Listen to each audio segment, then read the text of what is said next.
Bonjour à tous, bienvenue dans ce nouvel épisode. Aujourd'hui, j'ai la chance d'être avec Eva. Bonjour Eva. Bonjour. On va parler d'un thème, c'est changer de pays pour changer d'échelle, son aventure entrepreneuriale.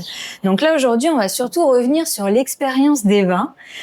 Je vais peut-être laisser te présenter, déjà te présenter toi, puis présenter l'activité que tu as en Nouvelle-Calédonie. Ok, donc me présenter, Eva Lorenzini, 29 ans, chef d'entreprise depuis l'année 2023. J'ai ouvert un centre de bien-être sportif en Nouvelle-Calédonie qui s'appelle BeFit. C'est un centre qui propose des machines innovantes et futuristes avec des lampes de collagène, d'infrarouge et du vacuum. C'est une technologie de la NASA. Donc ça permet vraiment de perdre plus rapidement. Ça développe aussi toute la partie musculaire qu'on n'arrive pas à atteindre dans une activité classique normale avec des ondes neuromusculaires. Et il y a un rouleau aussi automatisé pour la cellulite, l'aspect, la beauté de la peau. D'accord. Voilà. C'est entre donc 30 et 50 minutes au maximum les séances, en fonction des machines. Ok. Ah ouais, donc c'est quand même vachement complet. Oui. Chaque machine est complètement différente entre elles. D'accord. Mais elles sont toutes complémentaires aussi. Donc si j'ai une cliente qui me dit, bah voilà, moi je veux venir juste pour perdre du poids, ok, on a telle machine pour vous. Non, moi, c'est plus pour l'aspect, la beauté de la peau, je veux juste traiter ma cellulite, ok. Mais par contre, si vous avez aucune activité physique, vous pouvez faire l'intégralité ensemble. Et ça, c'est cool aussi. C'est un complément d'un sport que tu fais déjà, ou ça peut être complètement de ton activité physique, ou ça peut être juste un petit plus de temps en temps pour te rebooster un petit peu, pour te remotiver. Quand ça fait longtemps, par exemple, hier, il y a une personne qui est venue prendre des renseignements, qui m'a dit, voilà, moi, ça fait 1 an, j'ai pris énormément de poids, je me suis opérée il y a quelques années du genou, je peux pas faire. Je lui ai dit, écoutez, je vois ce que vous voulez, vous êtes un garçon. Nous, tout ce qui est parti haut du corps, soulever des poids, c'est pas notre domaine. Donc, je pense que ça peut que vous aider à rebooster le début de votre perte de poids, vous remotiver à faire du sport. Mais je pense qu'après, il faut aller dans une salle classique pour vous vraiment faire ce que vous allez vouloir. Moi, j'ai des clientes qui sont assez plus cool, qui ne sont pas là à vouloir porter des gros muscles, à être des fit girls, des fit girls, à vraiment vouloir faire de la compète ou des choses comme ça. On est vraiment sur d'être tracé, on va dire. Voilà, on est vraiment quelque chose sur assez simple. On a des résultats assez rapidement. Et ça, je pense que c'est le plus satisfaisant. Quand tu vois tes clients qui viennent pour une telle raison et que tu les vois repartir avec l'objectif qu'ils ont eu, ça, je pense que c'est une fierté assez impressionnante. Et du coup, il est situé où? Alors, on est situé au Quartier Latin, en face de l'ancien house, qui est toujours en construction, qui est censé ouvrir quelque chose prochainement. Ok, d'accord. En face. Donc, avant, c'était les fleuristes. Ok. Et donc, on a repris le local des fleuristes. Tout est fermé. On a l'impression que c'est toujours fermé parce qu'on a une vitrophanie qui recouvre toute la partie extérieure. Donc, on a un petit bouton pour sonner, pour rentrer. On vient ouvrir aux gens. D'accord. Voilà. On est pignon sur rue sous une résidence qui s'appelle le Séquoia. D'accord, ok. Est-ce que tu peux nous expliquer, peut-être revenir un peu sur comment tu as vécu un peu les émeutes? Comment toi, ta stratégie pour faire face à cette période un peu compliquée à Nouméa? Alors, honnêtement, les émeutes, je suis quelqu'un qui me renseigne pas, mais je m'y attendais vraiment pas. Même si tout le monde dit que c'était prévu et qu'on l'aurait soi-disant entendu. Je suis partie du travail le soir, je suis rentrée chez moi sans trop m'inquiéter. Et le lendemain, j'ai cru comprendre qu'il y avait certaines choses qui avaient brûlé. Et je me suis dit, mais qu'est-ce que je fais? Je veux pas de travail. J'appelle une copine qui travaillait vers Normandie. Elle me dit, bah non, moi je reste chez moi et tout. Je lui dis, ok, bon bah je vais fermer aujourd'hui, on sait pas trop. J'ai eu de la chance de pouvoir, parce que j'habite toute seule et mes parents étaient dans un quartier où c'était un peu compliqué de les rejoindre. Donc j'ai eu cette chance-là de pouvoir aller faire les 15 jours d'émeute avec une amie. Et je pense que ces 15 jours-là m'ont aidé à pas trop me focaliser dessus, mais ça a été aussi compliqué parce que j'étais avec des personnes qui étaient uniquement salariées. Ah oui. Et donc je pense qu'ils pouvaient pas forcément comprendre l'inquiétude que nous on a, en mode, bah là on est fermé, on ne gagne pas d'argent. Vous, au pire, c'est pas au pire, mais au pire vous perdez vos congés. Ouais. Nous, nos congés, on n'en a pas. Si on ferme, on est fermé et on gagne pas d'argent. Donc au début, ça a été assez compliqué.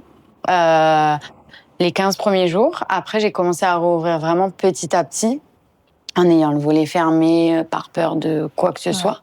Même si j'étais rassurée sur le fait que mon local est dans une résidence. Ils allaient pas, normalement, nous rouler toute la résidence. Mais du coup, j'étais quand même un peu paniquée et j'ai réouvert petit à petit. J'avais personne. C'était très compliqué avec les couvre-feux. Moi, les gens, quand ils travaillent, C'est souvent après. J'ai souvent des personnes qui viennent entre 17 19 heures. Donc c'était assez compliqué. Ça a été long à redémarrer. Je dirais que, donc on a été en mai. J'ai eu la chance de pas faire trop catastrophique le mois de mai parce que ça a été que courant mai.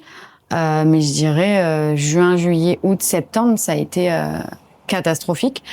La chance qui m'a fait tenir, c'est que je travaillais toute seule. J'avais pas d'employé, je travaillais moi-même, donc ça m'a vraiment aidée.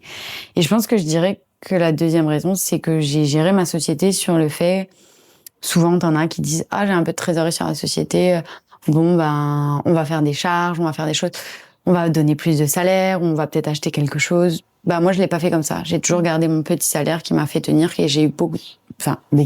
J'ai eu beaucoup de chance par rapport au fait que j'avais la trésorerie qui m'a permis de tenir. Ça, je pense que tu sais, les entreprises qui sont encore bien debout aujourd'hui, je pense que c'est grâce à la trésorerie. Ah mais complètement. Nous aussi, c'est ce qui nous a fait tenir la trésorerie. Si on n'avait pas eu la trésorerie, franchement, je pense on aurait tous coulé. Oui. Puis je pense que moi, j'aurais pas pu, tu sais, lancer les nouvelles entreprises que j'ai lancées entre-temps. Ah bah non mais complètement, c'est impossible. C'est impossible. Et je pense, voilà, ça a mis du temps. Mais j'ai été quand même agréablement surpris parce que j'avais toujours ma clientèle.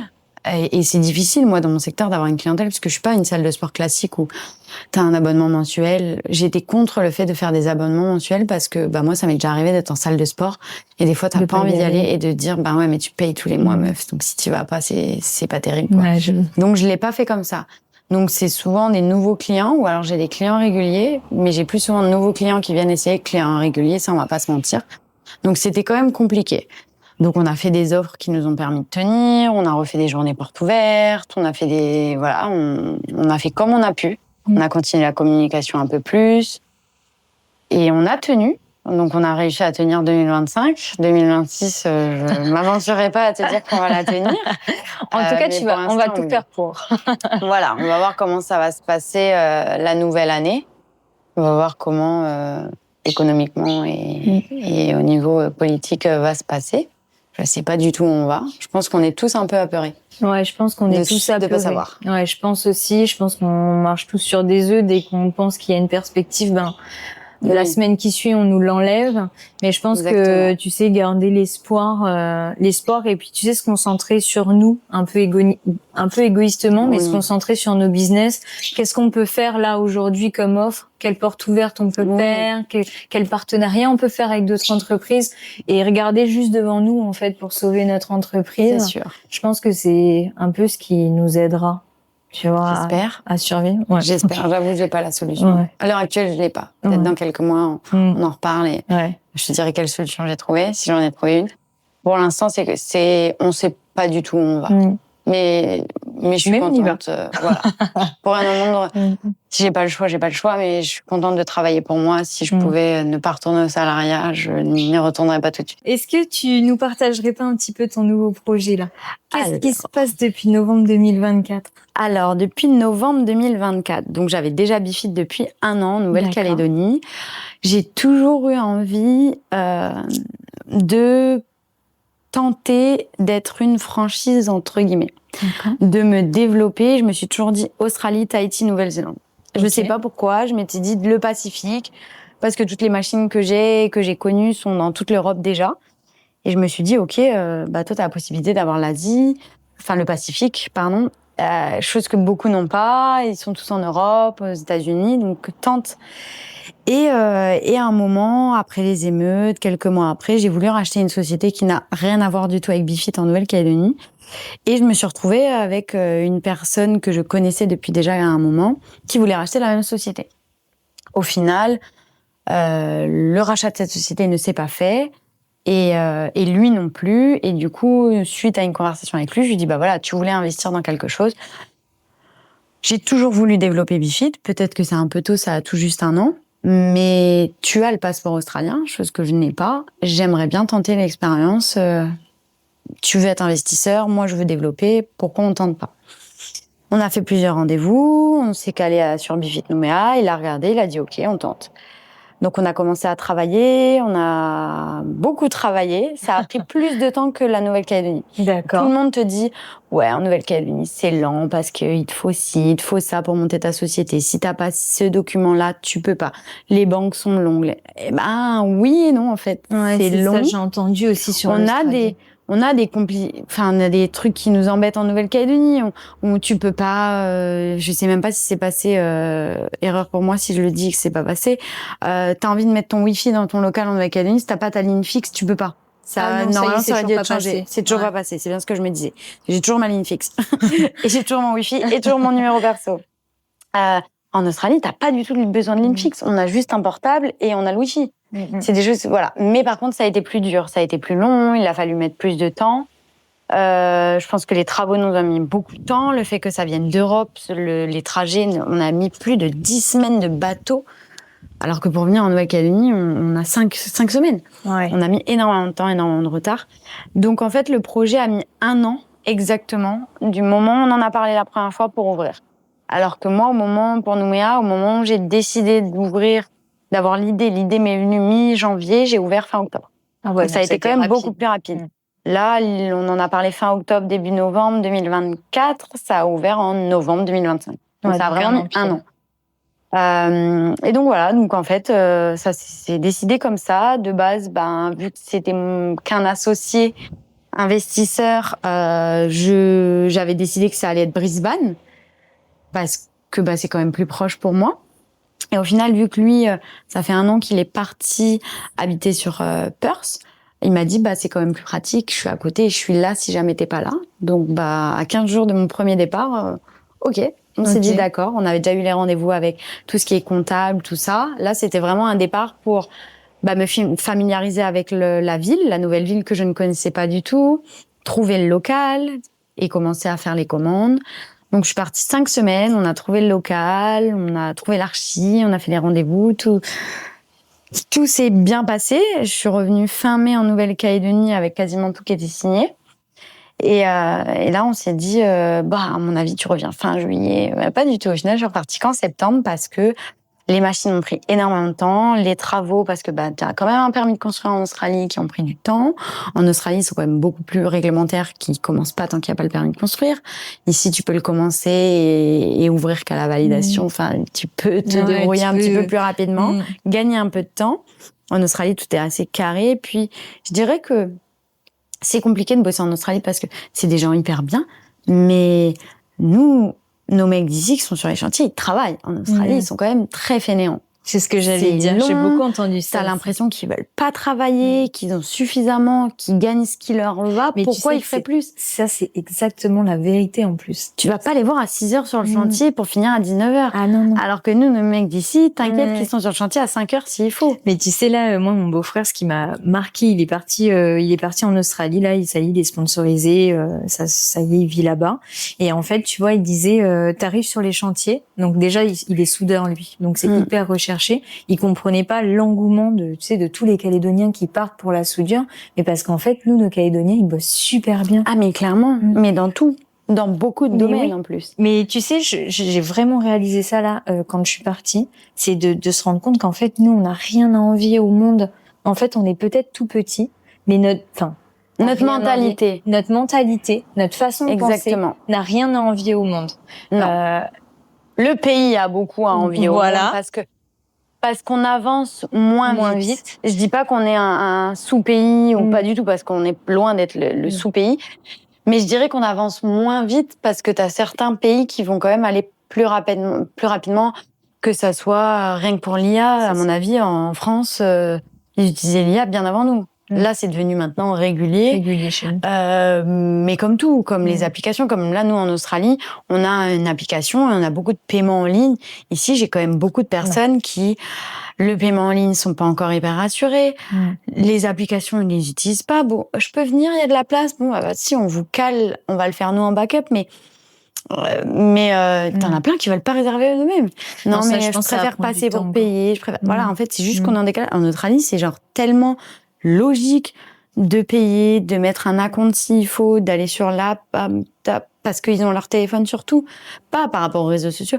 Ils tapent pour payer, ils font tout. Nous, on est tellement bloqués ici parce que il y a un peu plus de temps, que c'est ça qui fait qu'on peut penser que la Calédonie est lente et qu'on est pas sous-estimé, mais qu'on avance moins vite. C'est ça. Mais par contre, la mentalité des gens, elle grandit. Bah, je pense qu'on a cette mentalité de démerde aussi, tu sais, le fait d'être dans une île, loin de tout. Tu vois, on se développe un peu des concepts à nous. Ouais, non, mais complètement.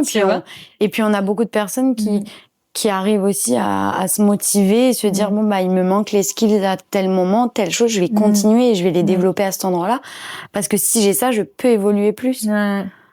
Ouais, t'as cette mentalité, mais c'est bien que aussi t'aies pu le constater. Et puis mon beau-frère aussi, là, pour revenir sur sa petite anecdote, il me dit, tu sais, sur les chantiers, parce que lui, il parlait quasiment pas anglais, tu vois. Okay. Et il dit, sur les chantiers, tu vois les mecs, ils se foutent de ta gueule parce que tu comprends pas. Oui. Sauf qu'en attendant, ils font des erreurs de 7 centimètres sur des trucs où c'est des grues qui viennent. Oui, voilà, tu peux pas. Enfin, voilà, quoi. Il dit, donc, t'as envie de lui dire, mais rigole, mec, mais moi, je vais pas faire des erreurs, je vais pas faire venir une grue pour rien sur un chantier, quoi, tu vois. Sûr.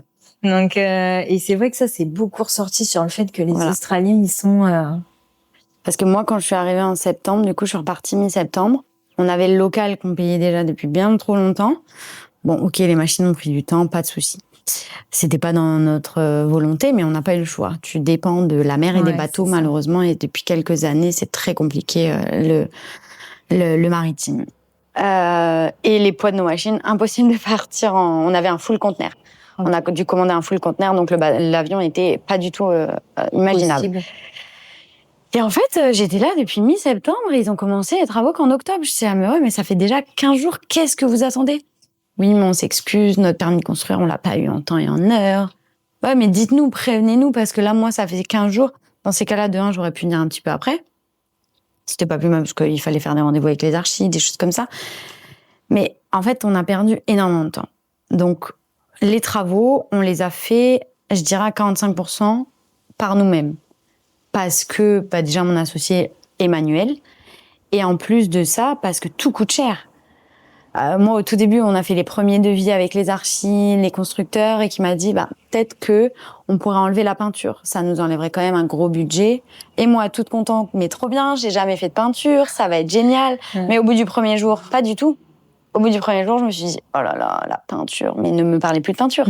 Donc, on a fait énormément. Et lui, comme moi, on a tous les deux, et les personnes qui nous ont aidés beaucoup, parce qu'il a quand même pas mal d'amis, et il a sa famille aussi sur Perth, qui nous ont aidés.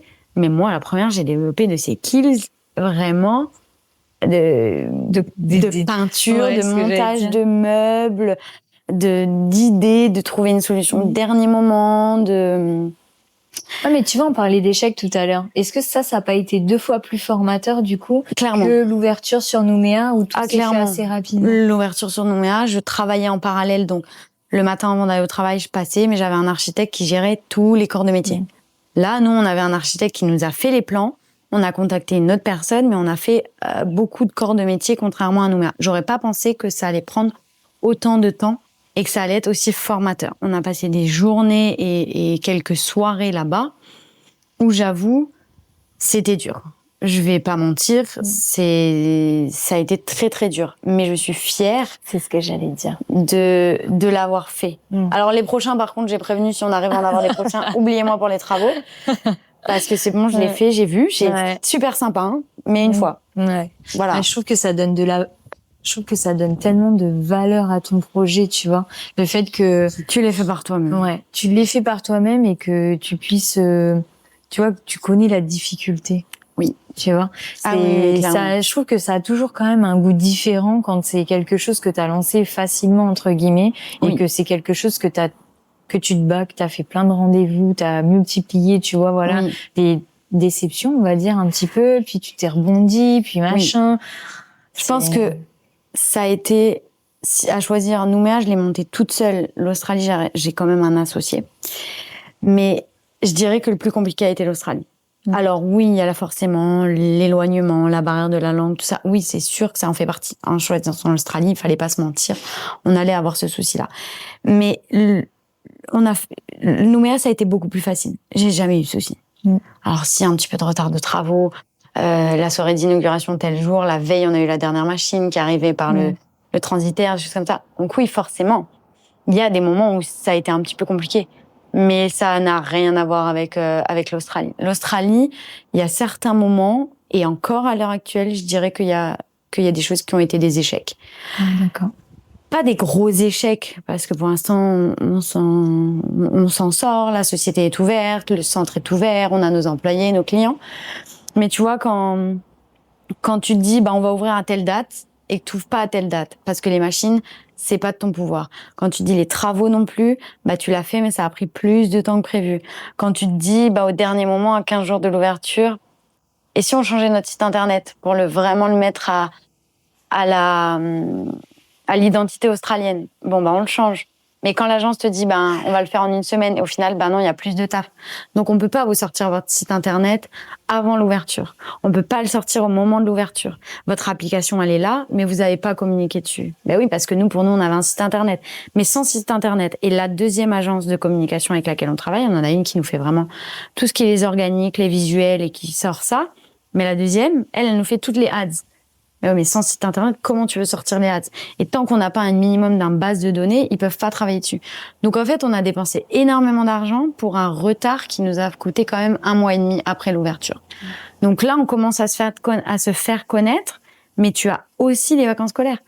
Donc c'est pas des échecs, mais c'est pas aussi facile qu'en Calédonie. En Calédonie, tu connais du monde. Le bouche à oreille, c'est facile. En Australie, ils sont quand même beaucoup plus nombreux. C'est leur changer leur train de vie parce qu'ils ont déjà leur habitude. Ils ont déjà tous leur salle de sport. Ils ont déjà tout qui est ancré. Va leur dire, rajoute ça à ton train de vie normal pour un complément, pour te développer tel et tel muscle, pour faire telle chose.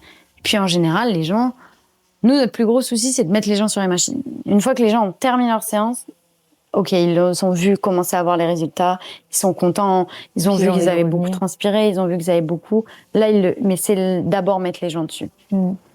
Et c'est ça qui est compliqué. Donc, je dirais pas que tout a été un échec, parce que loin de là, pas du tout. Mais ça a été relativement dur. Ça a été beaucoup plus compliqué que pour ouvrir Nouméa. Faire preuve de résilience. Oui, et puis moi, c'est mon défaut, alors il y a procrastiner qui est un défaut des fois, mais c'est ton perfectionniste. Oui, pardon, je me perfectionnise un peu trop souvent. Oui, il faut changer de vocabulaire. Mais quand des fois je suis à bout et que je vois la fin du tunnel, la dernière porte, j'ai tellement donné que je me dis OK, là je vais relâcher. Alors que non, c'est là que tu dois mettre le dernier coup de collier, mais c'est souvent là. Donc j'ai eu l'avantage de pas être toute seule pour l'Australie. Je pense que j'aurais jamais réussi aussi bien si j'avais été toute seule. Mon associé, c'est une personne qui des fois, je lui disais, OK, là, c'est dur. Mais je peux pas échouer. Parce que toi... Derrière, t'es plus toute seule. Mais toi, t'es motivée, t'as un rythme de vie où, lui aussi, il est papa, il a 2 enfants, il a une femme, il a un autre travail aussi à côté. Il a énormément de choses que moi, oui, je suis entrepreneuse, oui, j'ai Nouméa, mais Nouméa roulait un petit peu, donc je pouvais pas me permettre de dire, mais toi, t'as toute cette vie-là et t'es jamais fatiguée, donc moi, j'ai pas le droit d'être fatiguée. Et je pense que c'est ce qui m'a aussi motivée. C'est me dire que je suis pas toute seule et qu'en plus, lui, il a quand même un peu plus de choses à faire et qu'il tient. Il dit, si lui tient, moi aussi, je vais tenir. Ouais, c'est vrai. Et si je suis un peu fatiguée, non, je vais faire comme lui, je vais tenir aussi. Donc ça automotive, je dirais.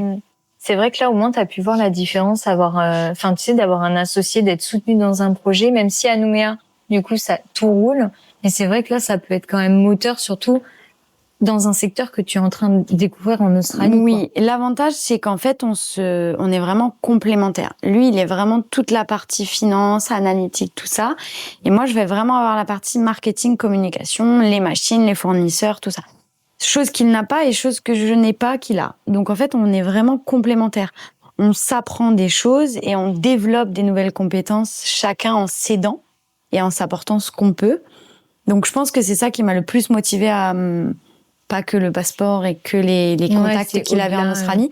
C'est ça aussi qui m'a motivée. Après, je vais pas mentir, une association, j'ai eu des amis dans mon entourage qui ont fait l'échec de s'associer, qui ont appris, qui ont eu des situations très très dures et qui ont perdu beaucoup en s'associant.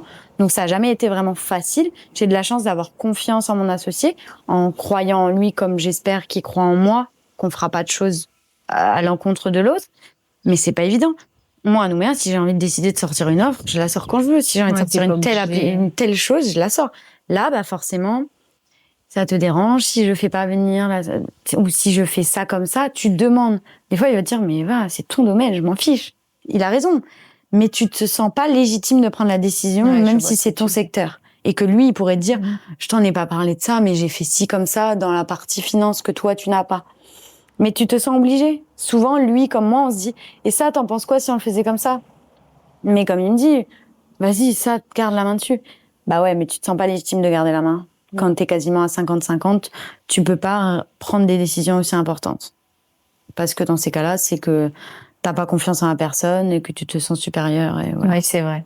Mais non, mais c'est bien. Je pense que il faut garder de toute façon cette partie communication quoi qu'il arrive, même si des fois voilà tu sais pas. Dans le doute, vaut mieux le faire quand même parce qu'au moins t'es sûr qu'il y a pas de souci, tu vois. Et puis c'est une personne qui est quand même plus âgée que moi. Il a quand même un peu plus d'une dizaine d'années d'écart que moi, donc il est quand même plus mature. Sans dire que je suis immature, loin de là, mais je pense que c'est une personne qui a déjà souvent travaillé avec du monde, qui a déjà fait énormément de management et qui est à côté très diplomate. Et qui va parler tellement calmement, et t'es là, mais non, mais comment tu fais? Et qui permet de résoudre des problèmes qui sont futiles et que toi t'aurais pu imaginer partir un peu plus loin, et qui lui va poser les choses calmement et se dire, ok, tu penses quoi de ça? Et si on le faisait comme ça? Bah non, moi je le pense pas comme ça. Ok, bon bah t'as donné ton point de vue, j'ai donné le mien. Maintenant on va trouver une solution ensemble. Mais ça, je trouve ça génial. Je trouve que c'est tellement, c'est formateur aussi. Ah ça. complètement. Tu vois. Et puis mine de rien, l'expérience. Tu sais, il y a beaucoup de. Je suis d'accord avec ça sur le fait que de toute façon, quand tu deviens entrepreneur, tu te lances. Si t'as pas forcément d'expérience dans l'entrepreneuriat, t'apprendras, tu vois. Oui, tu peux apprendre sur le tas. Tu peux apprendre sur le tas. Mais d'être entouré de quelqu'un qui a vraiment de l'expérience quand même de terrain, c'est vraiment pas négligeable pour t'aider à éviter de commettre des erreurs. Voilà. Et alors, terrain, oui, parce qu'il a toujours été salarié. C'est sa première société. Ah, c'est sa première société. C'est sa première société. Ok, d'accord. Ouais. Il a toujours été salarié, c'est sa première société, donc on s'auto-apporte des choses. C'est ce que j'allais dire. Voilà. Bah, c'est bien, vous êtes complémentaires. Exactement. Et au niveau du visa, du coup, comment t'as fonctionné un petit peu? Je pense que ça va intéresser les personnes qui nous écoutent. Partie dans un premier temps, et je suis toujours en Working Holiday Visa. D'accord. Ça fait il prend fin en avril. D'accord. Et j'ai toujours dit, parce que de un, j'ai pas envie, et de deux, je peux pas partir 3 mois sans pouvoir gérer Nouméa ni l'Australie en bossant 12 heures par jour dans une ferme. Donc j'ai toujours dit que j'allais pas pouvoir renouveler mon Working Holiday Visa, parce que j'avais pas envie de faire les fermes. Ouais. Je pense que, tu sais, c'est une expérience à part entière, mais il faut le faire. Mais quand tu vois, mine de rien, nous, même si on travaille des fois 12 heures par jour, on a quand même notre confort. Oui. Après, moi, la chance que j'ai, c'est que je suis dans le Western Australia. C'est que du coup, t'as plein d'endroits de codes postaux qui sont référencés pour les 88 jours. D'accord. Okay. Par exemple, t'as une petite île qui est l'île où tout le monde va à Perth. C'est une magnifique île qui est assez grande, où t'as des hôtels, des restaurants, tout ça, qui s'appelle Rottnest Island. Et ben, tu vas là-dessus, juste pour faire du service, c'est comptabilisé dans tes jours de ferme. D'accord. J'ai une amie qui est à Perth et qui a juste 1 heure, qui travaille dans des centres équestres, et c'est comptabilisé parce que c'est le code postal qui valide ça. D'accord. Donc tu as quand même plus de facilité en fonction du pays. Oui, c'est sûr que tu peux pas aller à la Gold Coast et travailler dans le resto du coin à la plage où tu vas valider tes 88 jours. Mais tu as quand même plein d'endroits, si tu t'éloignes un petit peu, où tu peux valider tes 88 jours facilement, que ce soit dans la restauration ou dans n'importe quel endroit où tu as le code postal qui t'aide à le faire. D'accord. Après, j'ai contacté énormément. J'ai eu 4 rendez-vous avec des agences d'immigration. D'accord. Un conseil, contactez-en beaucoup, parce qu'ils ont tous un avis complètement différent.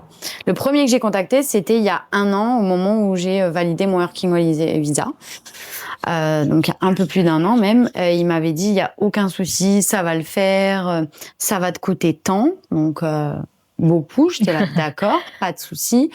Mais tu peux te faire sponsoriser par ta société easy, tout va bien se passer, tu auras ton visa 482 facilement. Donc tu payes pour avoir ce premier call. Après tu lui dis que t'es en Working Holiday Visa, que ça prend un peu plus de temps pour l'ouverture. Il dit bah pas de souci, on attend. Tant que tu fais la demande pendant ton Working Holiday Visa, il y a le temps, tout ça. Donc tu laisses passer parce que c'était il y a 1 an le premier call. Entre-temps, j'avais eu quand même, je le sentais pas trop. Entre-temps, j'ai eu 2 autres agences d'immigration au téléphone. J'en ai eu un, c'est un avocat de Sydney qui m'a dit pas du tout, c'est pas possible ce que vous voulez faire. ça va être impossible. Ils sont tellement durs dans l'immigration que vous auto-sponsorisez. Je dis, bah non, j'ai un associé qui est australien, ça va être lui qui va faire la nomination. Ah non, vous pouvez pas le faire comme ça, c'est impossible, ça passera jamais. Ok, j'ai une agence qui me dit oui, lui qui me dit non. Deuxième agence, ah mais oui, ça va être hyper facile, on va pouvoir le faire, il y a aucun souci. Faut juste, on va faire le 482, le Skills in Demand, parce que tu as vraiment ta formation en marketing et communication, donc ça sera le poste que tu peux avoir, ou Why Not CEO, des choses comme ça et tout. Elle m'a appelée, ça s'est super bien passé. Elle a repris contact parce que j'avais repris contact avec elle après les fêtes. Et entre-temps, en Australie, j'ai eu une cliente française en plus de ça. On a quelques clients français qui ne savaient même pas que Bifit était détenu par des Français, on s'entend bien, je lui demande ce qu'elle fait dans la vie, et elle me dit moi je travaille dans les student visa. Je dis ok, dommage que tu travailles pas dans les sponsorships parce que moi c'est mon souci. Elle m'a mis en contact avec une personne avec qui ça s'est très très bien passé. On a passé quasiment 1 heure au téléphone parce que c'est une personne qui ne fait même pas de publicité sur son agence parce qu'elle a suffisamment de clients et qu'elle veut s'occuper uniquement du sponsor. Elle veut plus faire n'importe quel visa, elle fait que le sponsor. Donc, elle réussit tous ses dossiers. Et en plus de ça, elle se challenge à prendre des dossiers compliqués.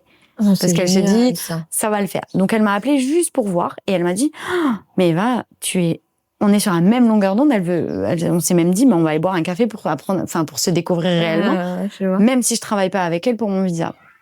Et là, donc, ça a été, à ce moment-là que j'ai compris que j'avais 3 options. Donc, j'ai une option, c'est que ma société fasse 1 million de chiffre d'affaires. Dollars. Pour sponsoriser quelqu'un.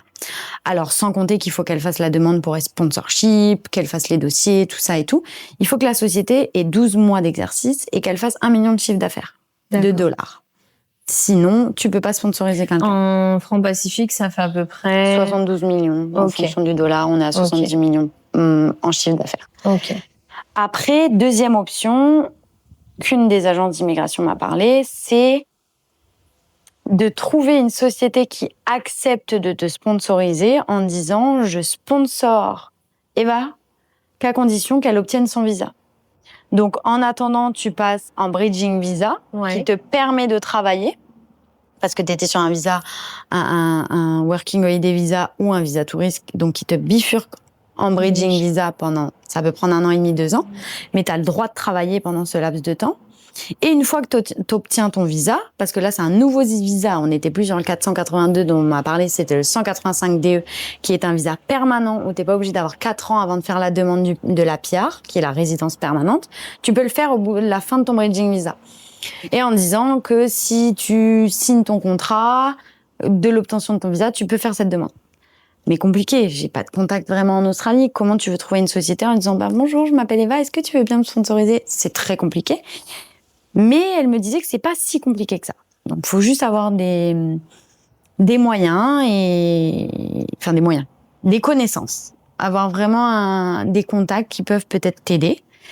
Et après, troisième option, que je ne savais pas du tout, parce que, forcément, j'ai des employés en Australie. Et un jour, j'ai eu cette conversation avec cette personne-là de l'agence d'immigration. Et mon employé me dit, mais alors, tu reviens quand, Eva? C'est quand que tu reviens en Australie? Je dis, pour l'instant, je sais pas. On va voir comment la société se développe. Et en plus de ça, on va surtout voir en fonction de mon visa. Et je lui raconte ce qu'elle me dit. Elle me dit, ok. Le soir, elle rentre chez elle et elle m'envoie un message. Elle me dit, mais trop drôle. J'en parle avec mon mari et il m'a dit, mais tu viens de décrire mon boulot. Elle lui dit, comment ça? Et en fait, lui travaille dans une société parce qu'elle est australienne, mais elle a habité 8 ans au Canada et lui est un Anglais. Ils se sont rencontrés au Canada et mariés au Canada. Ils sont revenus en Australie. Lui, il est sous son visa à elle parce qu'elle est australienne. Mais sa société a un pôle spécialisé pour sponsoriser des gens. Donc, en fait, si demain, parce que les 2 premières options ne sont pas viables, on a la possibilité, t'as plusieurs sociétés mondiales qui sont pas qu'en Australie parce qu'ils ont besoin d'aider à l'international. T'as cette société-là comme j'en ai 3-4 en contact. Non, je les ai pas contactés encore, qui, elles, si t'as une société, j'ai ma société, peuvent travailler avec ta société pour se dire, ok, nous, on va aider Bifit Australie à sponsoriser Eva parce qu'elle n'est pas australienne. D'accord. Donc, en fait, ces sociétés-là, tu les payes pour qu'elles travaillent avec toi et que tu les payes pour qu'ils te sponsorent. Parce que eux, ils ont la partie avocat, la partie visa, ils ont tout dans leur société. Et combien ça te coûte ça, du coup? Alors, j'ai pas contacté toutes les sociétés que je connais, mais la seule que j'ai entendue, sans que la personne, ça soit réellement son domaine et qu'il ait pas les prix fixes, m'a dit que c'était environ $16,000. Par an? Non, pour la totalité de ton visa. Ça te coûte $16,000 pour avoir ton visa. Mais du coup, après, t'embauches pas des gens avec toi? Enfin, non, tu payes ces $16,000. Tu payes mensuellement ces $16,000. Ah, mensuellement, voilà. ces $16,000. Mais après, il faut que la personne ait certaines compétences. Il te faut minimum un bac plus 3 ou 5 ans d'expérience, ou alors un bac plus 5, mais avec 2 ans d'expérience dans le domaine dans lequel tu veux. Il faut que tu aies les compétences. À un moment, la personne de l'immigration avec laquelle je parlais, elle m'a dit, mais moi, je peux même pas te sponsoriser parce que je fais pas de marketing et com. Et moi, c'est les seules compétences, entre guillemets, que je peux apporter via mon expérience et mon CV. Elle me disait, à moins que tu fasses des visas, je peux pas t'aider. Et c'est exactement ce que la personne m'a dit de la société. Il faut que, déjà, il faut avoir un diplôme d'anglais, il faut passer un test d'anglais, le l'IELTS. Le skills il faut aussi, avoir, voilà, ça, exactement. Si t'as pas les skills, de toute façon, tu peux pas l'être. Tu dois être référencé dans une grille d'emploi auquel tu peux correspondre. Nous, à l'heure actuelle, CEO, c'est pas possible parce qu'il faut que tu aies minimum 10 employés, que tu fasses un chiffre d'affaires assez conséquent. Donc, ça serait, voilà, directrice ou manager marketing et communication. Et je serais normalement, après, je te dis ça, il y a des choses, il me manque des réponses encore parce que tant que je vais pas au bout des choses, je peux pas te confirmer que c'est ça. Mais c'est ce qu'on m'a dit. Tu payes une société qui peut te sponsoriser parce que tu as une société. La société, elle va pas te sponsoriser, toi, Eva, parce que tu veux aller en Australie. Non, c'est parce que tu as une société qui va lui permettre de sponsoriser ta société, toi, via ta société. Et puis, je pense qu'ils doivent peut-être regarder le profil de la société. Tu vois, toi, comme tu es quand même dans un domaine qui est assez innovant aussi. Oui. Et je trouve que, tu vois, ta société, je trouve qu'elle colle bien avec un peu l'Australie aussi. Parce que c'est la traîne du moment. Ouais. Ils sont quand même vachement dans le sport, mais ils sont vachement aussi sur eux, quoi, sur la qualité de leur peau. Ah non, mais complètement. Mais oui, quand je suis partie en avril-mai de 2025, je me suis arrêtée à Brisbane pendant 3 jours. Et à un moment, je marchais, je suis allée bruncher un matin toute seule. Et là, je regarde tout le monde autour de moi. Je voyais même les ados en tenue de sport avec les petits abdos dessinés qu'elles avaient 15 ans ou les autres. Tous comme ça. À 6 heures du matin, sur la promenade, tu voyais tout le monde marcher, tout le monde courir. T'étais là. Ah oui, mais il y a 10 ans, quand moi je venais en Australie, c'était pas du tout le même truc. Les gens, ils étaient pas sportifs, ils étaient pas aussi, ils étaient plus flemmards. Je dis pas que tout le monde est sportif, tout le monde est fit, tout le monde a les abdos dessinés, loin de là. Mais même moi, je me suis sentie décalée en mode, ah ouais, ils sont quand même, c'était pas ça avant. C'est ça que j'ai bien aimé, là, de partir en Australie, puis, de développer un peu mes projets là-bas. C'est que c'est hyper moteur. Le matin, tu te lèves, tu vois des centaines de personnes en bas, tu sais, passer sur la promenade, en train de courir. Tu dis, bon, moi, j'avais pas couru depuis 2 semaines, je vais peut-être mettre mes baskets, et je vais y aller, tu vois. Donc, c'est hyper moteur, tu vois. Complètement. Ça, je suis tout à fait d'accord. Et moi, je vois étant dans ce domaine-là déjà, mais l'avantage, c'est qu'à Perth, on a des plages, comme toi, tu étais à Brisbane, on a vraiment des plages tout partout. Alors moi, je suis pas à Brisbane, je suis à Burleigh, moi. Oui, pardon. Ouais. Et c'est quand même. Mais t'as les plages quand même. Mais oui, j'ai les plages. Voilà. Et nous, au bord des plages, quand t'as des petites promenades, Scarborough, même des lacs ou des choses comme ça, t'as tout le monde qui court. Tout le monde est en train de marcher ou courir. Alors je sais pas s'ils ont la traîne comme tout le monde, il faut les 10 000 pas par jour, mais en tout cas, ils sont tous en train de marcher. Et tu vois, en fait, ce que j'ai beaucoup aimé, c'est que comme en plus, moi, j'étais en Australie pour développer un projet, donc j'avais quand même beaucoup de pression. Enfin, tu vois. Oui, tu n'étais pas en vacances. Non, j'étais pas en vacances. Et du coup, tu vois, quand la pression était trop grande, j'allais courir et le soir, j'allais marcher. Mais tu sais, de prendre l'air et de souffler, en fait. De souffler, de réfléchir, mais posément, tu vois, c'est pas comme quand tu te couches dans ton lit et que, tu sais, t'es en charge mentale x10 dans ta tête et que voilà. Complètement. Là, tu regardes la nature. Ah oui, c'est vrai. Ah, ça pourrait être pas mal. Et puis, t'arrives même à pas avoir d'écouteurs. Alors qu'ici, moi, quand je courais, j'étais là, il me faut mes écouteurs, je peux pas courir sans. En Australie, je trouvais que je courais mieux sans mes écouteurs. Alors déjà, je cours mieux sans écouteurs en règle générale parce que je cours avec des copines et je parle. Mais quand je suis toute seule, il n'avait jamais été question de pas avoir d'écouteurs. Là-bas, aucun souci. Et puis tu te sens pas jugée, tu te sens que Tu peux le faire et tu sais, on a toujours dit, si t'es fatigué, faut faire ça. Si t'es anxieux, faut que t'ailles marcher. Si tu stresses, faut aller courir. Si tu fais ça, faut faire de la méditation. Et en fait, c'est vrai, rien que d'aller marcher, moi je l'avais jamais ressenti ici, de marcher pour vraiment te concentrer sur toi. Ouais. Je vais marcher pour me dire, j'ai pas fait sport aujourd'hui, allez, vas-y, je vais marcher un petit peu. Mais là, c'était vraiment juste pour le bien-être de toi et te dire, ok, là, j'ai fait ma journée, je lâche prise maintenant. Puis je sais pas si tu ressens ça, mais tu vois, quand tu vas marcher ici, tu dis bon, je vais aller à Lansbata, je vais croiser tout le monde. Je vais aller courir, je vais croiser encore tout le monde sur la promenade. Et en fait, peu importe où tu vas, là c'est le dernier endroit où on va beaucoup et du coup on croise quasiment personne, c'est à la rivière de Dembéa. Donc c'est loin quand même, mais franchement, ils ont tout refait. C'est hyper ça fait super longtemps que safe. je suis pas allée. Alors, ils ont tout refait. C'est safe. Et tu marches, mais alors si tu vas jusqu'à la cascade, enfin jusqu'au barrage, t'as 15 kilomètres. Ok. Voilà. Pas rien. Donc déjà ça peut te faire. Marchant, voilà. Tu peux faire un bon run et avec des bonnes côtes, etc. Et moi généralement j'y vais, je fais 5 kilomètres. Tu vois. Okay. Et après on va se baigner. Mais il y a personne la semaine. Et du coup, t'as pas cette, tu sais, ce moment où tu dis bon, je vais aller à la promenade, je vais croiser plein de monde et tout. T'as vraiment ce sentiment de solitude, un peu comme t'as en Australie, même s'il y a beaucoup de gens autour de toi. Oui. En fait, les gens, ils en ont rien à faire Clairement. de toi. Tu peux même aller marcher toute nue. Ils s'en foutent, quoi. Alors, c'est pas autorisé. Mais oui, tu te sens pas jugé. Mais tu te sens pas jugé. Sans dire qu'ici, on se sent constamment jugé. Mais tu vois, genre, en Australie, je suis partie manger au resto toute seule. Que ce soit le midi, le matin ou le soir, et je me suis pas sentie mal et pas en mode le temps passe lentement, j'attends mon plat. Par exemple, hier, je suis allée faire des courses pour Bifit parce que je viens de rentrer. J'avais faim, il était déjà presque 14h, fallait que je mange. Et je sais qu'à côté, il y avait une petite boulangerie où il y avait des tables. J'aurais pu me dire, je prends mon sandwich et je le mange sur place. Parce qu'en Australie, je l'aurais fait.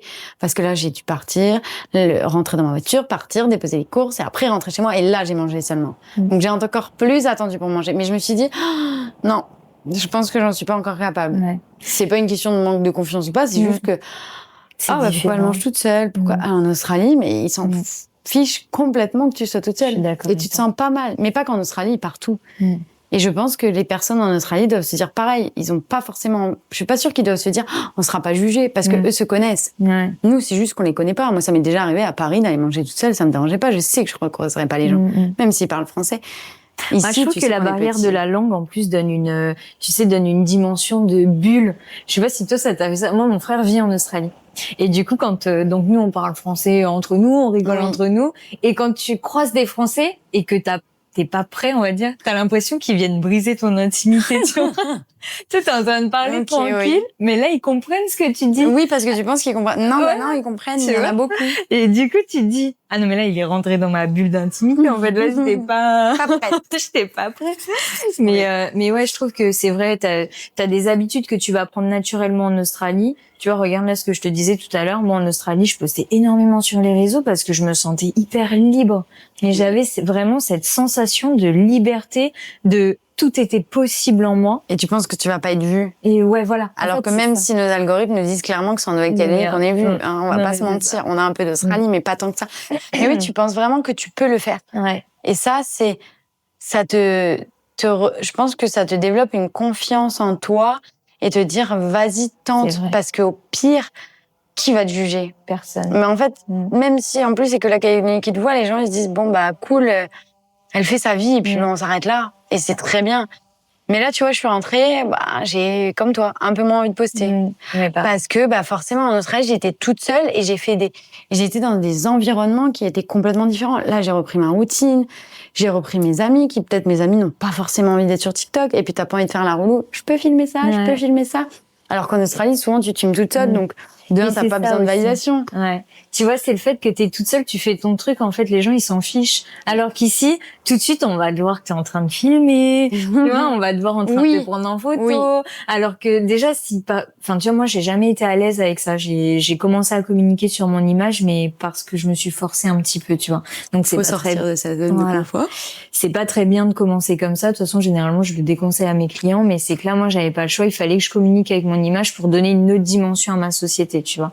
Donc, ça m'a coûté, mais au fur et à mesure, j'arrive à le faire et je me détends de plus en plus, on va dire. Mais quand tu vois que t'as 50 nanas qui se prennent en photo, bah, du coup, tu te dis, bon, bah, ça va, je peux me prendre en photo, tu vois. Ça décomplexe, on va dire. Mais en fait, non, je sais pas. Moi, j'ai pas vu beaucoup de personnes se filmer en Australie. Ah mais ouais. je dirais que quand je me filmais et que je me sentais un peu regardée, je me suis pas dit, bah non, ils font tous pareil. Je me suis surtout dit, je les reverrai pas. Ouais. Tu vois, ici, le peu de vidéos que je fais, je vais pas les faire dans la rue. Alors, je dis pas qu'en Australie, je les faisais dans la rue, mais je me filmais des fois en faisant des courses ou des choses comme ça.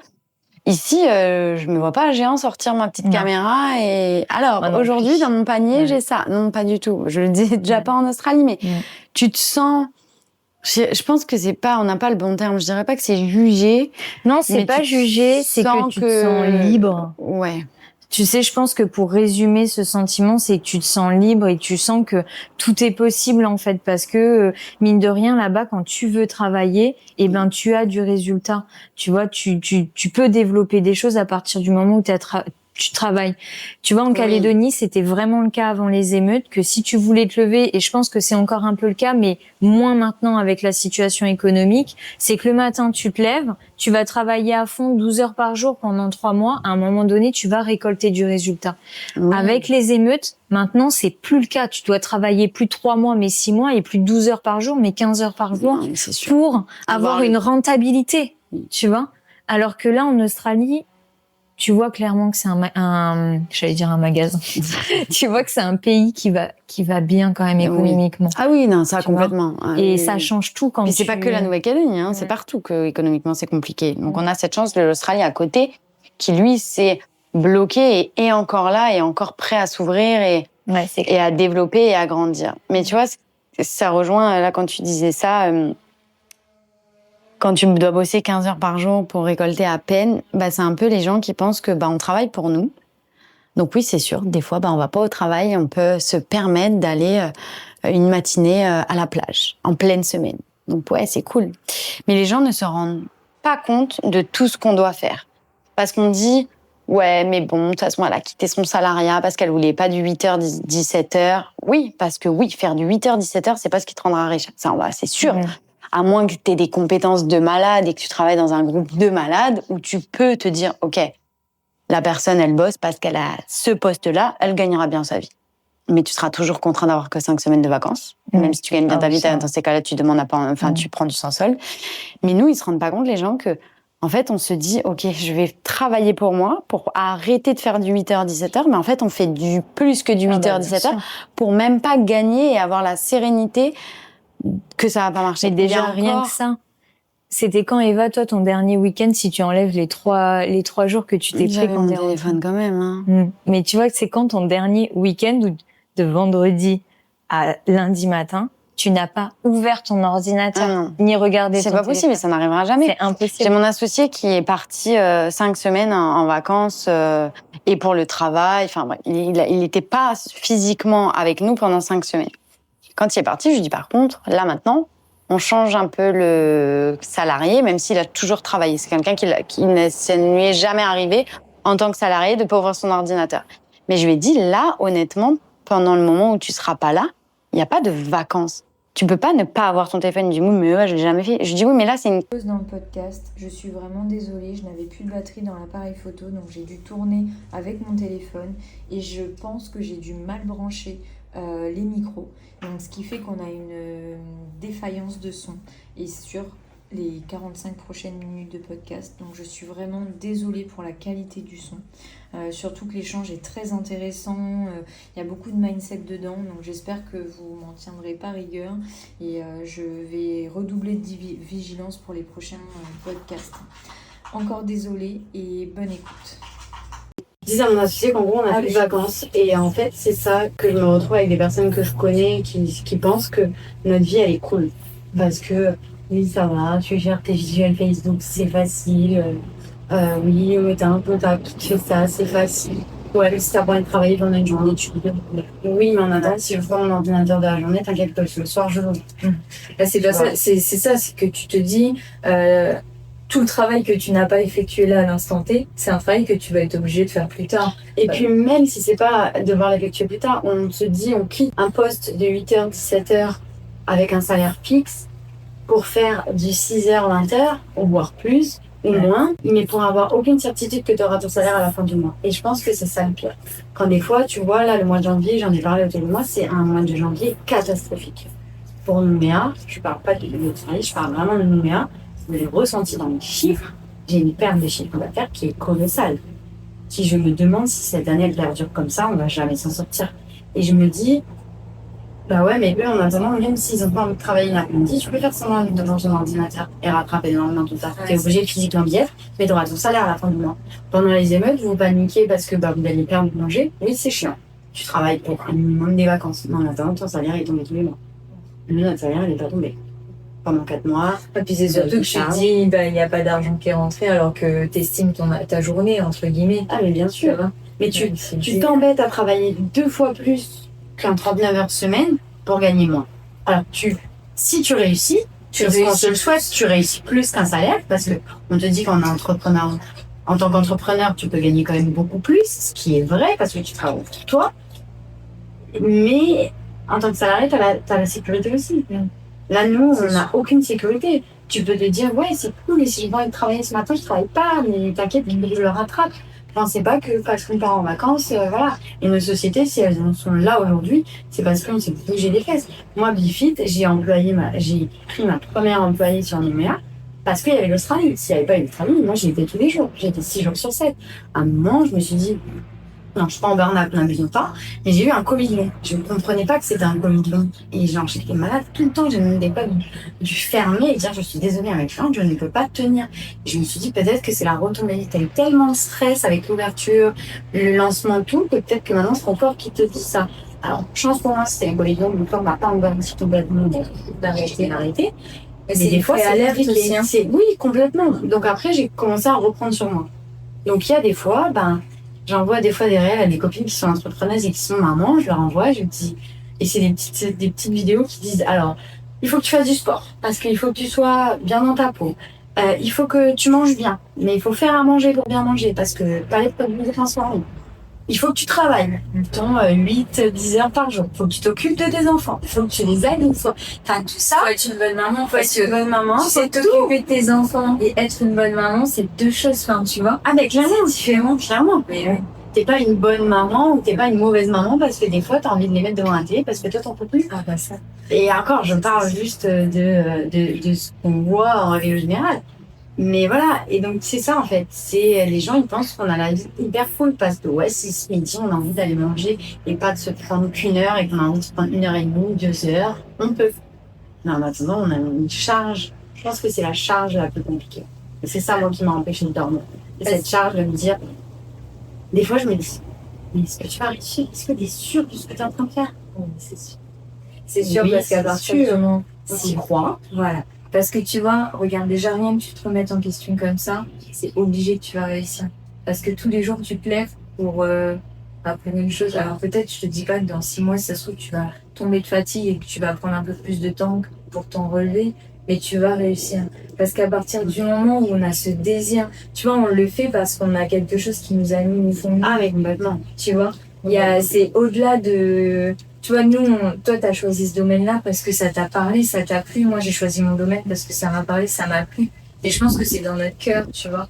Et je pense que c'est aussi dans la façon d'avoir été éduquée aussi. Moi, une bonne partie de ma famille est entrepreneur, donc pour moi, je me suis toujours dit j'allais travailler pour moi. Dans quel domaine? J'en savais strictement rien. Et je savais que j'allais travailler pour moi. Et tu vois, le pire, étant donné que j'ai tout le monde qui est dans ce secteur-là, ou des amis qui ne sont pas du tout, qui me disent t'as ouvert ta première société, t'avais 26 ans, t'as ouvert la deuxième, t'avais 28 ans, en Australie.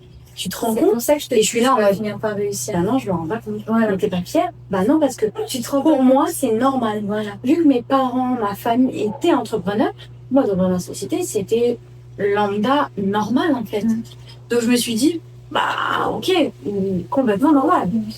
Et en fait, non, c'est pas normal. C'est pas normal. T'as pas tout le monde qui est capable de le faire. C'est exactement ça. Et tu vois, ça, c'est ce que je dis tout le temps à mes clients, c'est apprécier. Parce qu'en fait, si tu veux, avec les réseaux sociaux, donc on en revient à ce qu'on disait tout à l'heure, c'est qu'avec les réseaux sociaux, on développe une normalité des choses. D'accord. Mais sauf que c'est pas normal. Tu vois, moi, j'ai monté ma première entreprise, j'avais 20 ans. J'ai accouché, j'avais 19 ans. Tu vois, c'est des parcours qui sont... Mais pour toi, c'est normal parce que c'est ta vie, en fait. Et tous les jours, t'es tellement la tête dans ton guidon que tu te lèves pas pour apprécier. Et tu vois, ça, c'est vraiment l'étape que j'ai franchie depuis peut-être après les émeutes. Tu vois, après les émeutes, c'est la nouvelle partie de mon entrepreneuriat que j'ai redécouvert. C'est qu'en fait, maintenant, c'est peut-être même à tort, hein, tu vois, c'est ce que je te disais tout à l'heure, où, du coup, pour moi, un échec n'est pas un échec, tu vois, je vais être très... Non, mais c'est bien, faut dire le voir comme ça, qu'une personne qui va te dire, oh là là, j'ai eu cet échec et je suis au bout de ma vie et j'arrive pas à remonter la pente. Et c'est que maintenant, tu vois, je me dis, on n'a qu'une seule vie. Là, on a décidé, nous, de la vivre pleinement avec des expériences de malade, à ouvrir des entreprises, à se développer, à tenter, tu vois. T'imagines la chance que l'on a. Et du coup, je me dis, j'ai plus envie d'être... En tout cas, à part depuis 1 an ou 2, tu vois, j'ai plus envie d'être la tête dans le guidon à me dire tu stresses, le site internet il est pas prêt, tu recules. Donc nous, notre site internet, on l'a ouvert avec 1 mois de retard, tu vois, machin. Tu vois, tu stresses, mais tu apprécies pas ce que tu es en train de construire. Et tu vois, j'ai plus envie de ne plus profiter du processus. Et là, l'application, ça fait 1 an que je travaille dessus. Pardon, ça fait 6 mois que je travaille dessus. Et là, on est en train de vraiment passer l'accélération, machin et tout. On est encore au stade des demandes de financement, etc. Mais donc, c'est un projet qui a été lourd à la construction du projet. Et tu vois, j'ai envie de profiter du processus. Quand moi, j'ai fait ça, je me suis basée sur un peu des devis de sites internet, de machin. Je m'attendais à en fait, ça va me coûter 8 millions. En fait, pas du tout. Non, ça aura pris 20 millions. Mais tu vois, au début, je me suis dit, mince, je vais jamais pouvoir le faire. Et tu vois, le lendemain, ça y est, j'étais là, bon, comment je vais faire? Je vais trouver une solution et je vais y arriver. Alors, j'entends ce que tu dis, je suis pas sûre d'être à la même longueur d'onde là-dessus parce que moi, je suis très procédurière, je suis très... tu me dis, on se rejoint à telle heure, je serai là à telle heure. Mais je serai même en avance. Ah, moi aussi, contrairement à mes copines qui pas toutes, mais souvent elles sont en retard parce que c'est leur normalité, tu vois. Et souvent on dit que c'est les TDAH d'être en retard.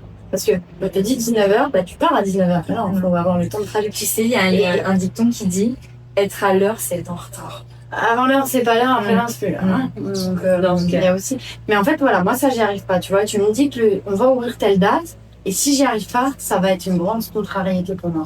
Si tu me dis que mon site internet doit sortir à telle date et il est arrivé quelque chose parce que dans l'entrepreneuriat, il arrive toujours des choses. Pas tout bien faire, c'est impossible.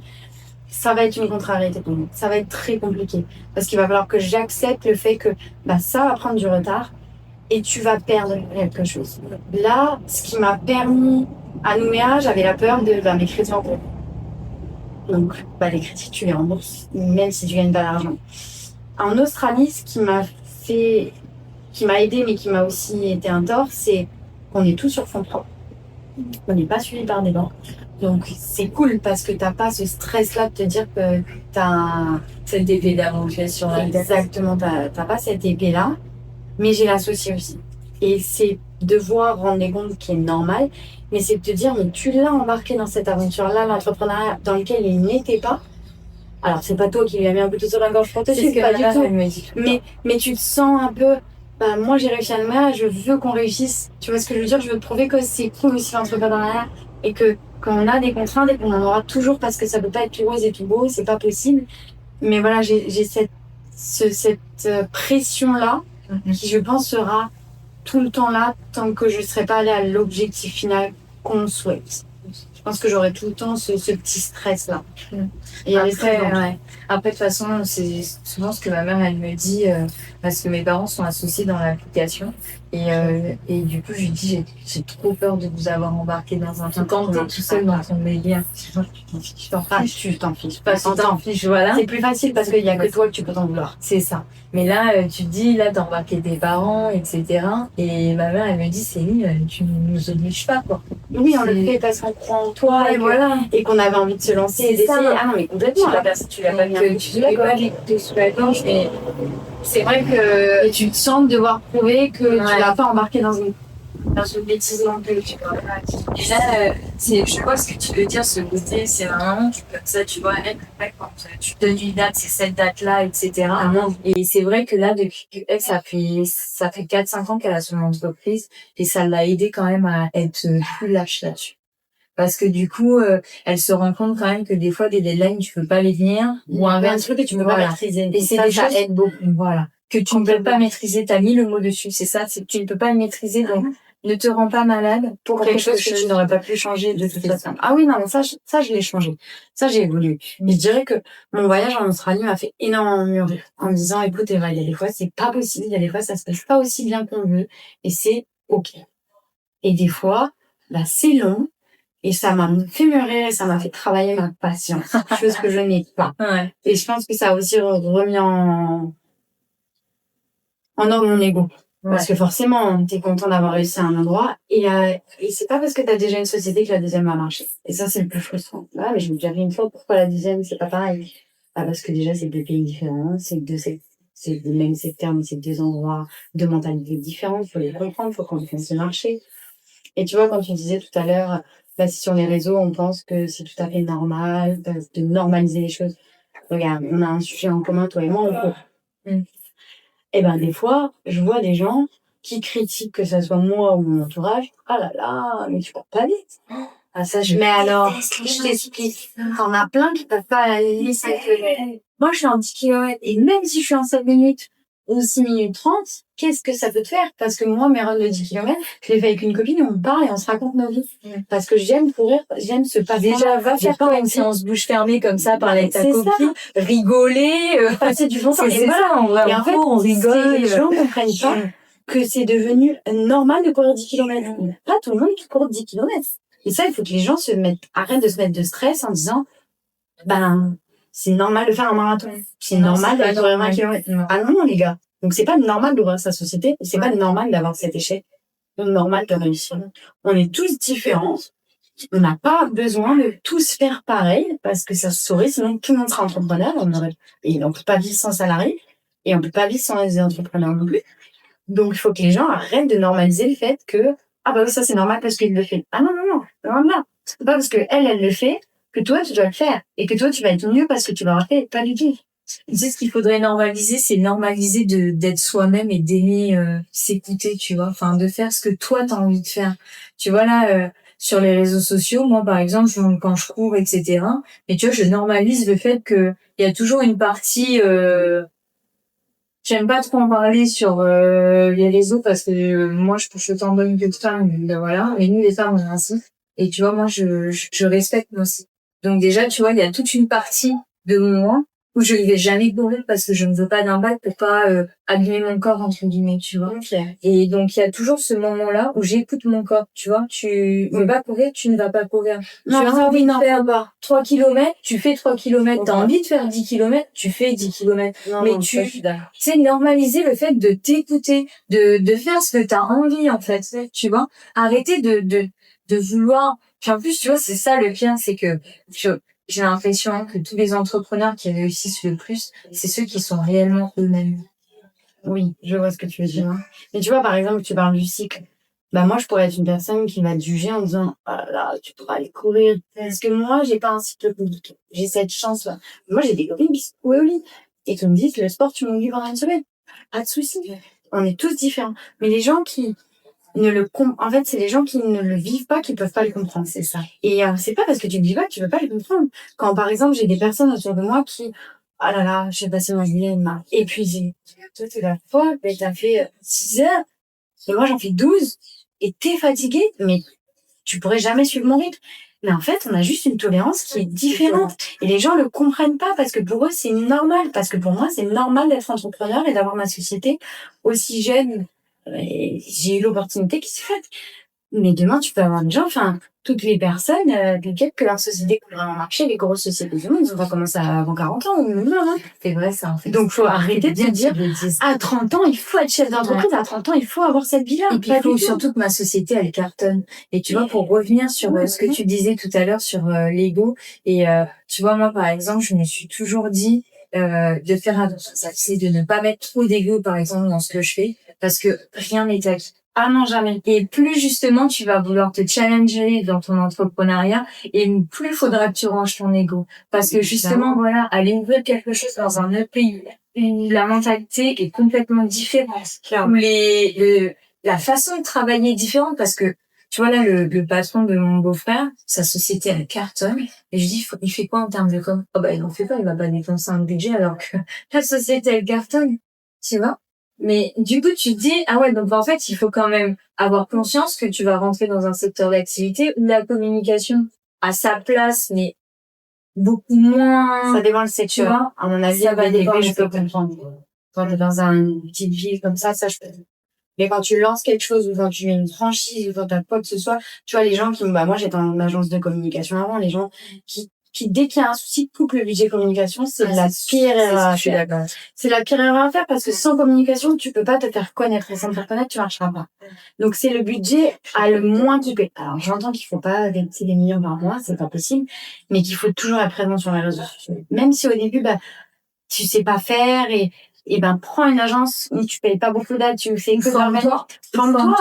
Il y a la CCI ici qui fait des formations qui t'aident nous. Vous, voilà, tu vois, exactement. T'es accompagné en académie, n'importe où, t'es accompagné pour ça.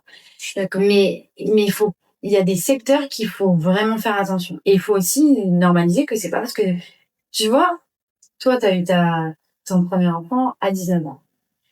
Moi, j'attendais qu'une chose, c'est d'avoir 18 ans. Au moins, parce que tu dis, à 18 ans, ça file. Non, moi, j'ai mis un pied au lycée, ça a filé déjà. J'avais 15 ans.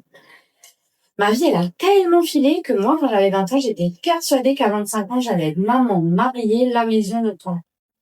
J'ai passé les 25 ans, je me suis dit, rien de ça. Salarié, t'as pas de maison, t'as pas de mec, t'as pas d'enfant, t'as rien. Et il faut normaliser le fait que c'est pas parce que tu t'es donné une ligne directrice au début qu'il faut que c'est normal d'avoir des enfants. Si t'en veux pas, c'est ok aussi. Si tu veux pas en avoir un, c'est ok. Si tu veux attendre d'avoir 40 ans pour en avoir, c'est ok. Si tu veux jamais être entrepreneur, c'est ok. Si tu veux plus être salarié, c'est ok. Si t'as envie d'aller courir 10 km, c'est ok. Et c'est ça que les gens comprennent pas.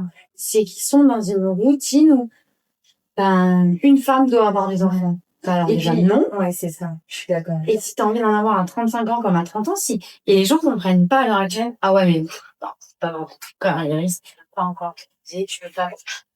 Ah ouais? Et je fais ce que j'aime. Et clairement, et je suis heureuse. Si ça te dérange, je m'en fous. Ouais, clairement. Et puis c'est pas ça, c'est d'être heureuse, tu vois. Je pense que chacun a des parcours complètement différents, tu vois. Moi, je pense que si j'avais avec ma fille à 19 ans, même si c'était un enfant qui était venu avec mon chéri, tu sais, très sincèrement, je pense pas que je serais entrepreneur. Moi, c'est parce que on a galéré. Je me suis dit, je voyais ma fille, je voyais les autres bébés autour dans mon entourage qui eux avaient des vêtements, des machins, parce que elles avaient déjà toutes 25 ans, tu vois. Moi, j'en avais que 19, donc elles étaient déjà implantées, tu vois, dans le salariat, etc. Et puis tu vois ta fille que tu peux lui acheter que le minimum, tu te dis ah bah non, j'ai pas envie de faire ça pour ma fille. Mais j'ai pas envie de laisser mon bébé aussi. Quelle solution là j'ai aujourd'hui? Travailler à 10 heures. Voilà. Comment je fais là maintenant pour gagner de l'argent et pour rester avec mon bébé? Tu cherches des idées et tu cherches comment gagner de l'argent. Et je peux te dire que tu finis par trouver parce que tous les jours t'as ton bébé. La nuit ton bébé, il est présent. Du coup tous les jours tu vois en fait ton bébé et tu te dis c'est pour elle que je veux faire les choses. Ah, donc ça. Après, t'as l'autre dimension, t'as tes parents, comme on disait tout à l'heure. Et oui, voilà, on a chacun la finalité pour laquelle on l'a fait. C'est ça. Et puis c'est surtout, on a trouvé ce qui nous rendait heureux aussi à ce moment-là. Tu vois, ce qui nous animait, ce qu'on avait envie de faire. Et je pense que ça, c'est vraiment le plus important. C'est, mine de rien, se mettre des œillères sur le monde et avancer comme toi, t'as envie de le faire. Et tu vois, quand tu dis, si j'avais pas eu ma fille, peut-être que je serais pas entrepreneuse. Et moi, c'est un peu le même principe. J'avais ma ligne directrice à 25 ans, je pensais faire ça, et pas forcément être chef d'entrepreneur. Mais, je me suis séparée, j'avais 24 ans. Et, alors, c'est dur, une séparation, tu vois, pour moi, c'était normal, soit tu en couple et tout. Moi, je me suis séparée un peu avant mes 25 ans. Et je suis partie en vacances, et c'est là que j'ai découvert le concept de Bifit, que j'ai fait venir en académie. Et je me dis, mais heureusement que j'ai eu cette séparation, qui m'a permis de partir voyager toute seule et de découvrir le concept. Si j'avais été avec, peut-être qu'il serait venu en vacances avec moi à ce moment-là, mais j'aurais pas essayé ce sport-là, parce que, lui, n'en disait pas forcément. Et j'aurais pas été au sport avant à Nouméa parce que je m'étais séparée ou des choses comme ça. où c'est un peu comme pareil. Je me suis séparée l'année dernière d'une personne qui était entrepreneur aussi et qui m'avait beaucoup apporté, très motivant, en disant t'inquiète, les émeutes, on va s'en sortir, on va tout ça et tout. Et c'est en me séparant, je me dis écoute Eva, t'avais prévu un super voyage avec, donc t'as tout pour. Et en fait, ça s'est arrêté. Cet argent-là, au lieu de partir en vacances, tente l'Australie. Alors, je ne remercie pas cette personne parce que mais en fait, chaque échec, chaque complication, il faut sortir le meilleur. Mais c'est pour ça que je te dis, alors moi, je ne me prends pas aussi facilement toi en mode, non, mais c'est trop bon. Mais un échec, je le mets. Tu sais, j'ai dit, tu vois. Voilà. Mais il faut sortir plus fort et te relever aussi rapidement possible. Puis même, après, je trouve que tu te rends compte tellement vite de ce qu'on a mis sur ton chemin, tu vois. Et généralement, c'est d'en parler dans des conversations. C'est pour ça que j'adore faire des podcasts comme ça. C'est que, tu vois, je suis sûre que là, quand tu vas partir tout à l'heure, tu vas repenser à tout ça et tu vas te dire, mais finalement, tu vois, de ma première séparation, c'est vrai que j'ai dû faire ça. La deuxième aussi, voilà. genre j'étais pas au bout de ma vie, trop triste. Non. Il faut en fait prendre l'échec pour le transformer d'une autre façon. Bien sûr. Et chaque échec est là pour te mettre autre chose sur ton chemin. Mais vraiment, ça tellement beau au final parce que finalement tu fais des choses et tu vas t'épanouir dans les choses. Clairement. Toi, tu vois. Il faut que les personnes comprennent aussi que quand il y a une petite opportunité, si tu la veux, faut y aller. Ah oui. Et les gens qui te disent, la chance. Non. Il y a pas de chance. Il y a pas de chance. Je suis d'accord avec toi. Si vraiment il y avait de la chance, t'aurais fait pareil. Mais toi, par exemple, le soir, t'es sur Netflix. Moi, le soir, je bossais la journée en tant que salarié. Mais le soir, par contre, j'étais sur mon ordinateur parce que je montais ma société à côté. Si tu veux de la chance, c'est faux. Parce que tu aurais pu avoir les mêmes opportunités que moi. C'est juste que toi, t'as pas pris les choses au bon moment. On a tous des opportunités au bon moment. Il y en a qui ont plus peur. Et c'est pas un échec d'avoir peur. Voilà. Moi, j'en ai combien qui m'ont toujours dit, cool, parce que j'aimerais être comme toi, mais j'ai juste peur. Mais justement, t'imagines, tu peux pas aider si t'as peur. Moi, je me dis, je dis tout le temps ça à mes clients. Tu vois, je dis tout le temps ça à mes clients. Je dis, mais t'imagines, c'est pire d'avoir peur. Parce que du coup, t'as peur de toi-même, t'as peur d'arriver, en fait, là où tu rêverais d'arriver. En fait, t'as juste peur d'assumer tes rêves. Mais t'imagines que, en fait, t'auras pas réussi juste à cause de toi. Complètement. Tu vois? Moi, à chaque fois, je me suis toujours dit, qu'est-ce que je peux faire là pour faire avancer ma vie? Ou ça dépend que de moi. Prendre un billet pour l'Australie pour faire chiffrer l'application? Allez, on y va. Allez, on fonce. Parce que là, c'est que moi, en fait, toute seule, qui me bloque. Tu vois? Bon, après, t'as quand même du financier. Mais, parce que t'as les gens qui vont dire, oui, mais moi, j'ai envie de prendre un billet pour ça, je peux pas. En attendant, quand le midi, tu manges dehors ou tu vas à Lance-Bata prendre une glace, excuse-moi, moi, je dépense pas 5 000 balles à Lance-Bata tous les week-ends. Voilà. Non, moi, je vais pas boire des cafés tous les 4 matins parce que, mon argent, je le garde pour développer mes projets. Clairement. Simplement. Complètement. Donc, je suis tout à fait d'accord. Tu vois, donc, je ne juge absolument pas les personnes qui le font parce qu'ils profitent de leur vie et ils ont raison de profiter de leur vie. Mais voilà. Et même pour parler de la chance, tu vois, moi j'ai de la chance sur la première entreprise, si tu veux, c'est que mon père, lui, il est directeur marketing d'un grand groupe ici. Donc, grâce à lui, j'ai juste pris des contacts dans son téléphone et j'ai été les démarcher. Aujourd'hui, ces clients-là, je les ai et je les ai encore 10 ans après parce que on a trouvé aussi de travail et puis c'est des chefs d'entreprise, donc s'ils étaient pas un minimum satisfaits ou convaincus, ils auraient jamais bien sûr. ils auraient arrêté aussi au bout d'un moment. Mais c'est que si tu veux, je pense qu'en Nouvelle-Calédonie, c'est tellement petit que même si tu as la chance de pouvoir juste prendre le téléphone de ton père pour récupérer des numéros de téléphone, t'as déjà déclenché ta chance en faisant cette première démarche. Parce que dans ton entourage, tu vas forcément avoir un entrepreneur ou un chef d'entreprise. Si tes parents n'ont pas de contact, entre guillemets, tu vois. Tu vas quand même avoir. Mais la Calédonie, c'est petit. Si tu veux vraiment, tu peux, si t'as pas envie. Tu vois, par exemple, il y en a plein qui disent, ouais, mais bon, toi, t'as fait un crédit pour ta première société, mais bon, t'as eu un toit, t'as eu une partie, t'as eu ton apport perso à taux zéro. Oui, c'est moi qui fais aller marcher une société. C'est moi qui suis passée par un comité avec une quinzaine de personnes, des votants, et qui te mettent là en te mettant la pression de, et si la machine marche pas, tu fais comment? Ouais, mais je l'ai fait. Si tu veux vraiment le faire, Et en fait, les gens, ils disent juste, oh oui, ça marche, t'as de la chance. Non, on n'a pas de chance, parce que nous, on galère et on le montre pas forcément, parce que c'est quoi l'intérêt de montrer que tu galères? Vous voulez qu'on se filme en train de pleurer quand on pleure? Parce qu'il y a bien des moments où Ce on serait pleure. pas motivant en plus. Bah non, pas Ce du serait tout. pas Je motivant. dis pas qu'il faut motiver les jeunes ou les grands en disant, mais si, continuez, foncez. Non, je le ferai pas, parce que s'ils s'en sont pas prêts, ça sert à rien de forcer les choses. Parce qu'ils vont juste se planter, ça va les dégoûter. Je pense que c'est au bon moment quand l'opportunité arrive. Moi, je te jurais que je partais vraiment en vacances. Je bossais sur un autre projet avant de partir. Au début avec une amie, après toute seule. Et j'avais mon meilleur ami qui m'aidait à ce moment-là. Et je me suis dit, écoute, c'est quoi, je pars un mois en France. Laisse-moi un mois. Quand je reviens, je remets à fond dans ce projet. Et on relance le business plan. En fait, j'ai découvert autre chose. Je suis rentrée, je lui ai dit, alors, je veux faire le business plan, mais pour une autre activité. Ouais. Parce que celle-ci, je l'ai essayée, j'y crois, je veux, j'ai fait les rendez-vous, je veux le rendre bien. Et ça, c'est fait hyper aisément. Vraiment, facilement. Mais de toute façon, je pense que tu sais, il y a beaucoup de gens aussi qui disent, pour toi, c'est facile. En fait, c'est facile parce que t'es dans un domaine qui te plaît. Tu vois, par exemple, moi, ma super copine Audrey, là, qui a écrit son livre, Oui. elle me sort ces trucs, mais je lui dis, mais je pourrais jamais écrire comme ça. C'est le domaine. Et elle me dit, mais pour moi, c'est facile. Mais pourtant, tu vois, la qualité d'écriture, Mais enfin, complètement. c'est, franchement, tu vois, genre, pour te comparer, j'ai lu les Bridgerton, Ok. et ben, j'ai trouvé que son livre était écrit, mais de meilleure qualité que les Bridgerton. Ok. Bah, tu vois. Tu vois? Du coup, j'ai regardé, j'étais là. Trop bien. Ah, trop bien. C'est trop fort. Et elle me dit, bah, tu vois, toi, la com, dessiner des stratégies de communication pour tes clients, bah, pour toi, c'est facile. Bah, pour moi, c'est écrire qui est facile. Oui, bah non, on a Tu tous vois, nos compétences. Quand t'es dans quelque chose qui te plaît et que t'es dans ton domaine de compétences, c'est incroyable comment c'est fluide, en fait. Parce que t'es au bon endroit, au bon moment où tu dois y être, en fait. Oui. Après, des fois, tu peux être au bon endroit, mais si tu saisis pas l'opportunité, ça marche pas. Il faut savoir prendre les opportunités quand elles sont devant toi. C'est ça que les gens comprennent pas. De toute façon, je pense que s'il faut se déclencher son opportunité, tu vois. Mm. Tu vois, Ça arrive pas tout comme ça dans les ouais. bras. À un moment, de toute façon, il faut se bouger et puis il faut entreprendre des choses et puis même si tu te casses la gueule, ben tu te relèves Ah, et mais puis tu clairement. fonces. Mais ouais. Mais là, du coup, pour revenir aussi sur l'Australie un petit peu, du coup là, tu es revenu en vacances, tu es revenu pour faire le camp de Bifit ici.